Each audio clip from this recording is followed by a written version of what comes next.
প্রিয় দর্শক, কেয়ামতের দিন হিন্দুদের সাথে কি হবে এবং কিভাবে তাদের কেয়ামত শুরু হবে জানলে অবাক হয়ে যাবেন। চলুন তাহলে শুরু করি আজকের ভিডিও। প্রিয় বন্ধুরা, এই ভিডিওটি অত্যন্ত গুরুত্বপূর্ণ, কারণ এখানে আমরা জানব কেয়ামতের দিন হিন্দুদের কি হবে এবং কিভাবে শুরু হবে হিসাব নিকাশ। তাই বন্ধুরা, ভিডিওটি শেষ পর্যন্ত মনোযোগ সহকারে দেখুন আর চ্যানেলটিকে সাবস্ক্রাইব করে রাখুন। ধন্যবাদ। প্রিয় বন্ধুরা, যখন কেয়ামতের সমস্ত ছোট বড় নিদর্শন পূরণ হয়ে যাবে, তখন কেয়ামত শুরু হবে। কেয়ামতের শুরুটা হবে সিংগায় ফুদ দেওয়ার মাধ্যমে।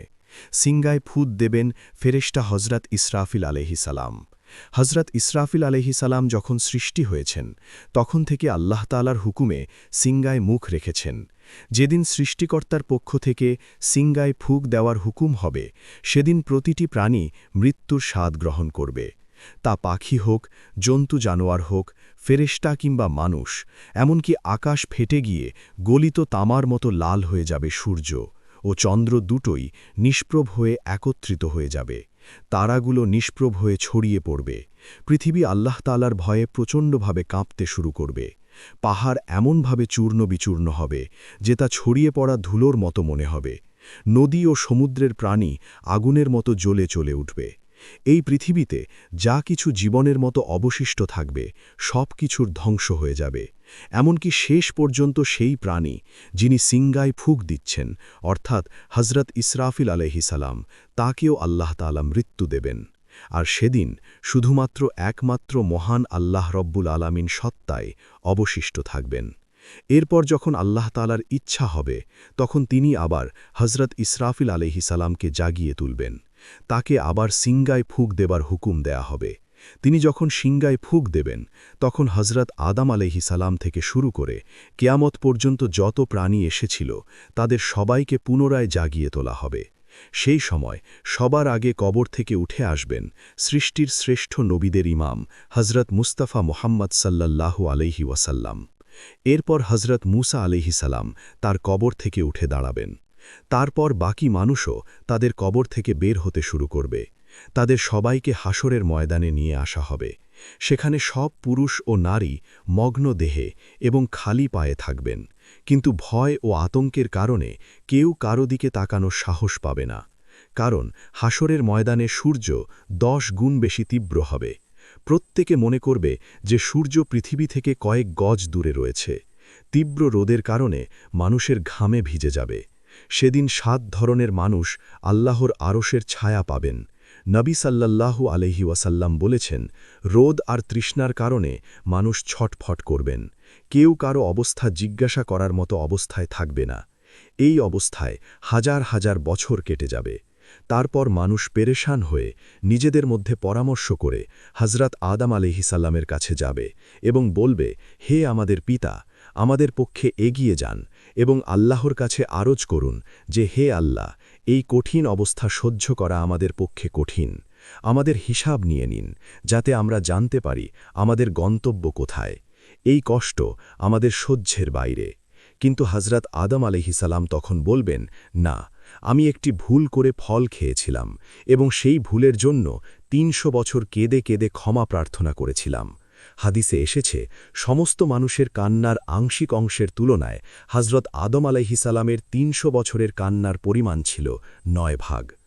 এত কান্নার পরও আল্লাহ তাআলা তার তওবা কবুল করেছিলেন। এরপর তিনি বাইতুল শরীফ নির্মাণ করেন এবং 30 বার হজ করেন পায়ে হেঁটে। কিন্তু কেয়ামতের দিন তিনি তবুও বলবেন, না, আমি আল্লাহর সামনে যেতে লজ্জা বোধ করছি। চিন্তা করুন, হজরত আদম আলাইহিসালামের তওবা কবুল হয়ে গেছে, তবুও তিনি এমন বলছেন। আমরা যদি আমাদের গুনাহ নিয়ে তওবা না করে মারা যাই, তাহলে কেয়ামতের দিন আল্লাহর সামনে দাঁড়ানো আমাদের জন্য কতটা কঠিন হবে। এরপর হজরত আদম আলাইহিসালাম সবাইকে বলবেন, তোমরা হজরত নূহ আলাইহিসালামের কাছে যাও। তখন সমস্ত মানবজাতি হজরত নূহ আলাইহিসালামকে খুঁজে তার কাছে আরজ করবে, হে দ্বিতীয় আদম, আমাদের জন্য আল্লাহর কাছে সুপারিশ করুন এবং আমাদের তার সামনে পেশ করুন।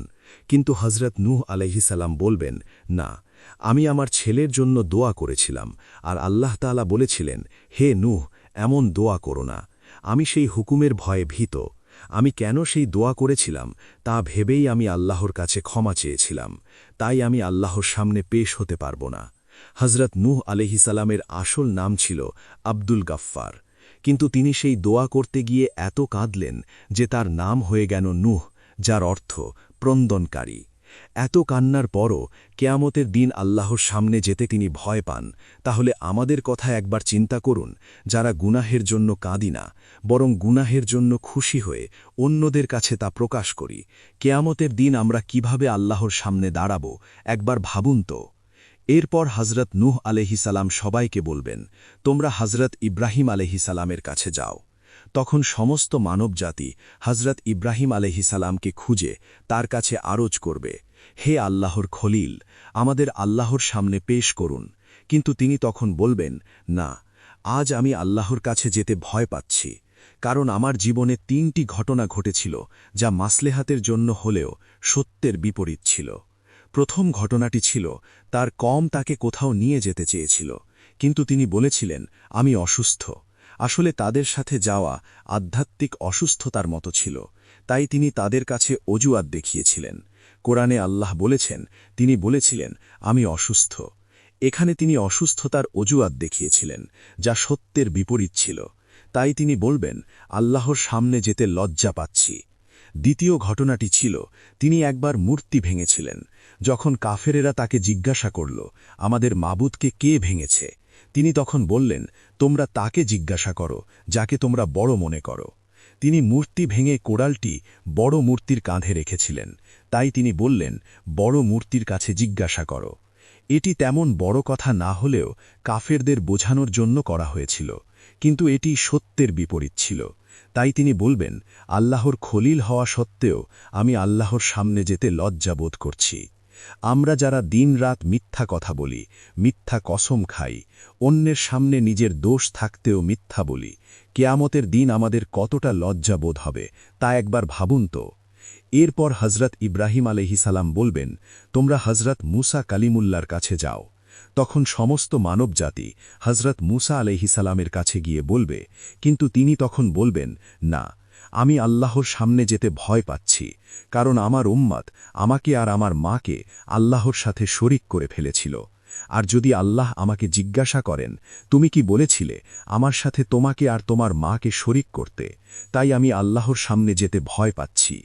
তারপর হজরত ঈসা আলাইহিসালাম বলবেন, তোমরা আল্লাহর প্রিয় নবী হজরত মুহাম্মদ সাল্লাল্লাহু আলাইহি ওয়াসাল্লামের কাছে যাও।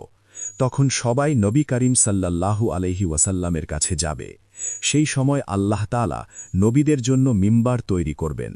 নবী করিম সাল্লাল্লাহু আলাইহি ওয়াসাল্লামের জন্য মিম্বার তৈরি করা থাকবে, কিন্তু তিনি মিম্বারেতে তখন বসবেন না, কারণ তার মনে হবে, যদি আমি এই মিম্বারেতে বসি তাহলে এটি জান্নাতে চলে যেতে পারে, আর আমার গুনাহগার উম্মত পিছনে থেকে যাবে। তখন আল্লাহ তাআলা জিজ্ঞাসা করবেন, হে আমার প্রিয় বন্ধু, আপনি মিম্বারেতে বসছেন না কেন? তখন তিনি বলবেন, হে আল্লাহ, আমার উম্মতের গুনাহের বিষয়ে এখনও ফয়সালা হয়নি, আমি কিভাবে মিম্বারে বসব?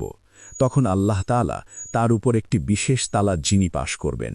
নবী করিম সাল্লাল্লাহু আলাইহি ওয়াসাল্লাম বলেছেন, সেই তালাজ্জির কারণে আল্লাহ তাআলা আমাকে মাকামে মাহমুদ দান করবেন। আমি সেখানে গিয়ে একটি সেজদা করব, এবং সেজদায় আল্লাহর এমন প্রশংসা করব যা এর আগে কেউ করেননি এবং পরেও করবে না। কান্না অবস্থায় আমি সেজদা করব। আল্লাহ তাআলা আমার সেই সেজদা কবুল করবেন এবং জিজ্ঞাসা করবেন, হে আমার প্রিয় বন্ধু, আপনি কি চান? আমি বলবো, হে আল্লাহ, আপনার বান্দাদের হিসাব নিয়ে নেন। আল্লাহ তাআলা বলবেন, ঠিক আছে।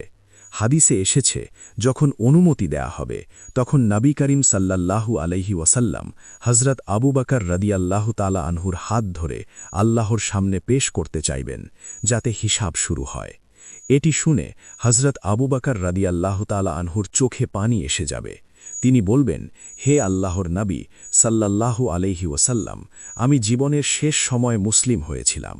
আমার জীবনের বেশিরভাগ সময় ইসলামের আগে কেটেছে, তাই আমি চাই না আমাকে আগে পেশ করা হোক। কিন্তু আল্লাহর প্রিয় নবী বলবেন, হে আবু বকর, তোমাকে এগিয়ে যেতে হবে। তখন হজরত আবু বকর রাদিয়াল্লাহু তাআলা আনহু এগিয়ে যাবেন এবং নবী করিম সাল্লাল্লাহু আলাইহি ওয়াসাল্লাম যা করেছিলেন তিনিও তাই করবেন। তিনি আল্লাহর সামনে সেজদায় পড়ে যাবেন এবং কাঁদতে শুরু করবেন। কিতাবে লেখা আছে, হজরত আবু বকর সিদ্দিক রাদিয়াল্লাহু তাআলা আনহু এত কাঁদবেন যে আল্লাহ তাআলা বলবেন, হে আমার প্রিয় নবীর ঘনিষ্ঠ বন্ধু, তুমি কাঁদছ কেন? সেজদা থেকে মাথা তুলে বলো, তুমি কি চাও? আল্লাহ তাআলা তার সেজদা কবুল করবেন এবং তার উপর একটি বিশেষ তালাত জিনি পাশ করবেন। হাদিসে এসেছে, কিয়ামতের দিন আল্লাহ তাআলা সবার উপর তালাত জিনি পাশ করবেন, কিন্তু হজরত আবু বকর রাদিয়াল্লাহু তাআলা আনহুর উপর বিশেষ তালাত জিনি পাশ করবেন। আল্লাহ তাআলা তার প্রিয় নবীর এই বন্ধুর প্রতি এত খুশি হবেন যে তার উপর বিশেষ তালাত জিনি পাশ করবেন। তারপর হজরত ওমর রাদিয়াল্লাহু তাআলা আনহুকে পেশ করা হবে। হাদিসে এসেছে, যখন হজরত ওমর এগিয়ে যাবেন তখন আল্লাহ তাআলা বলবেন, হে ওমর, তোমার উপর শান্তি বর্ষিত হোক। আরেকটি হাদিসে এসেছে, কেয়ামতের দিন আল্লাহ তাআলা সবার আগে হজরত ওমর রাদিয়াল্লাহু তাআলা আনহুকে সালাম দেবেন। তিনি এমন পবিত্র জীবনযাপন